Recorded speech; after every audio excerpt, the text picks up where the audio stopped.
সুরুচি সংঘে ভাঙচুরের ঘটনা আপনারা সকলেই জানেন। দুর্গাপুজোর সময় এই সৌরভ বিশ্বাসের যে সুরুচি সংঘ, সেই সুরুচি সংঘের পুজোর সঙ্গেই প্রাক্তন মন্ত্রী অরূপ বিশ্বাসের নাম জড়িয়ে গিয়েছে। এই সুরুচি সংঘেই এবার ভাঙচুরের ঘটনা ঘটেছে বলেই জানতে পারা যাচ্ছে। তার হোর্ডিং ব্যানার ছিঁড়ে দেওয়া হয়েছে বলে অভিযোগ। ক্লাবের ভেতরেও ভাঙচুর হয়েছে বলে খবর। গতকালই আপনারা জানেন সৌরভ বিশ্বাস তিনি গ্রেপ্তার হয়েছিলেন, তার বিরুদ্ধে তোলাবাজির অভিযোগ ছিল, হুমকি দেওয়ার অভিযোগ ছিল। তারই প্রেক্ষিতে সিমরান পাল বলে এক ব্যক্তির অভিযোগের প্রেক্ষিতে তাকে গ্রেপ্তার করা হয়।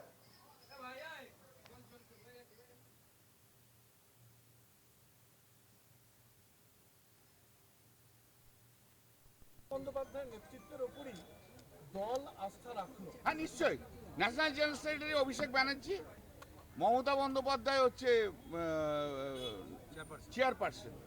এটার সম্বন্ধে কোনো দ্বিধা নেই তৃণমূল কংগ্রেসের বলার। কে গ্রহণ করলো কে গ্রহণ করলো না সেটা অন্য ব্যাপার, পরের ব্যাপার। দুজন সাহায্য করার জন্য বললাম, ডেরেক ওব্রায়ান আর দোলা, যেহেতু ওর শরীরটা খুবই খারাপ, তাই জন্য এখন ওদের দুজনকে সাহায্য করার জন্য রয়েছে। এটা আমাদের পার্টি স্ট্যান্ড। তাতে কার পছন্দ হলো কার অপছন্দ হলো সে তাদের মতো ডিসাইড করবে। না না না, joint secretary, national general secretary একজনই, দুজন জয়েন্ট সেক্রেটারি সহকারী। আপনি পিছন থেকে প্রশ্ন করবেন না, সামনে এসে প্রশ্ন করবেন। না না, বলুন। হিন্দিতে বলে দিতে হবে। এগুলো আমরা ইগনোর করছি, যারা এগুলো ইগনোর করছি। কে কি বললো, কে মানুষ কোন কথা বললো, অশিক্ষিত লোকেরা, রাজনীতির সঙ্গে যাদের যোগাযোগ নেই, শুধু রাজ্যসভা করেছে, যাদের সঙ্গে মানুষের যোগাযোগ নেই, তাদের কথা আমরা ইগনোর করি। We ignore it. ও কি বললো তাতে মমতা বন্দ্যোপাধ্যায়ের স্ট্যাটাসের পরিবর্তন হয় না। বাংলার মানুষের কাছে মমতা বন্দ্যোপাধ্যায় যে স্ট্যাটাস, সেই স্ট্যাটাস থাকবে, আরো বৃদ্ধি পাবে। কে কি বললো না বললো তাতে মমতা বন্দ্যোপাধ্যায়ের স্ট্যাটাস নষ্ট হয়।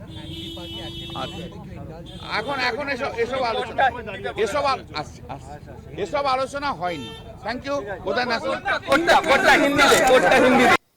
আপনারা শুনলেন কল্যাণ বন্দ্যোপাধ্যায়, তৃণমূল কংগ্রেসের আইনজীবী সাংসদ। আজকে বিকেলে কালীঘাটে মমতা বন্দ্যোপাধ্যায় দলের শীর্ষ বিধায়কদের নেতৃত্বকে নিয়ে তিনি যে বৈঠক করেছিলেন, সেই বৈঠকে উপস্থিত ছিলেন কল্যাণ বন্দ্যোপাধ্যায়ও। সেই বৈঠকে স্থির হয়েছে মমতা বন্দ্যোপাধ্যায় চেয়ারপারসন। তার আগেই আপনারা জানেন, এর আগেই তৃণমূল কংগ্রেসের পক্ষ থেকে মমতা বন্দ্যোপাধ্যায় ঘোষণা করেছিলেন যে দলের সর্বস্তরের কমিটি ভেঙে দেওয়া হয়েছিল। তারপরে আজকে যেটা জানানো হয়েছে, সর্বভারতীয় সাধারণ সম্পাদক হিসেবে অভিষেক বন্দ্যোপাধ্যায়ই থাকছেন এবং তার পাশাপাশি যুগ্ম সম্পাদক হিসেবে দায়িত্ব পালন করবেন রাজ্যসভার দুই সাংসদ ডেরেক ওব্রায়ান এবং দোলা সেন।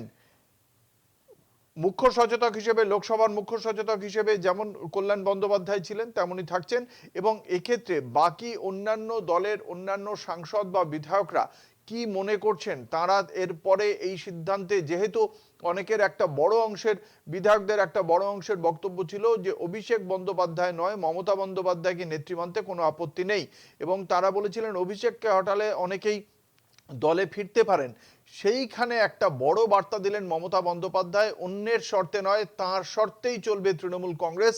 এবং সেক্ষেত্রে অভিষেক বন্দ্যোপাধ্যায় সর্বভারতীয় সাধারণ সম্পাদকের পদেই থাকছেন, এমনটাই জানিয়ে দেওয়া হলো তৃণমূল কংগ্রেসের পক্ষ থেকে। বিশদে জানবো, আমাদের সঙ্গে রয়েছেন আমাদের প্রতিনিধি দেবাশিস সেনগুপ্ত। আজকে এই যে দীর্ঘক্ষণ ধরে তৃণমূল কংগ্রেসের অন্দরে বৈঠক হলো, কারা কারা উপস্থিত ছিলেন এবং শেষ পর্যন্ত কি কি সিদ্ধান্ত নেওয়া হলো এই বৈঠকের পর? দেখো, এখনো পর্যন্ত বৈঠকে যারা ছিল সেখানে যেমন বেশ কয়েকজন মন্ত্রী ছিল, সেক্ষেত্রে বেশ কয়েকজন বিধায়ক ছিলেন এবং কয়েকজন সাংসদ ছিলেন।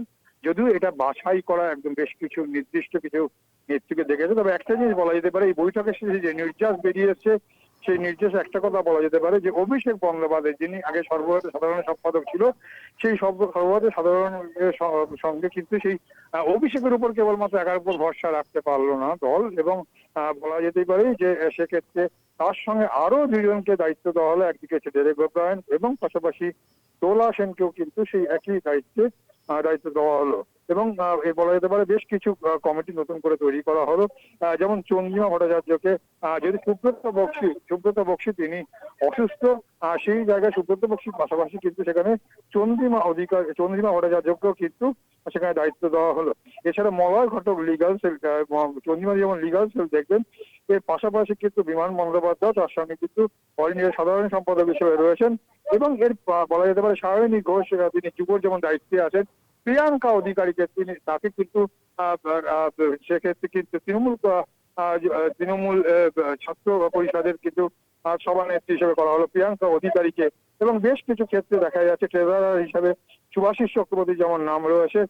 এছাড়াও কিন্তু কুণাল ঘোষ মুখপাত্র, শীর্ষান্ন বন্দ্যোপাধ্যায়, কুণাল ঘোষরা কিন্তু মুখপাত্র রয়েছে। এবং জাতীয় মুখপাত্র হিসেবে সেখানে রয়েছে ডেরেক ওব্রায়ান রয়েছে সেখানটায়। এবং এছাড়াও কিন্তু কল্যাণ বন্দ্যোপাধ্যায় তারাও রয়েছে। সব মিলে বলা যেতে পারে এই যথেষ্ট কিন্তু গুরুত্বপূর্ণ এই বৈঠক।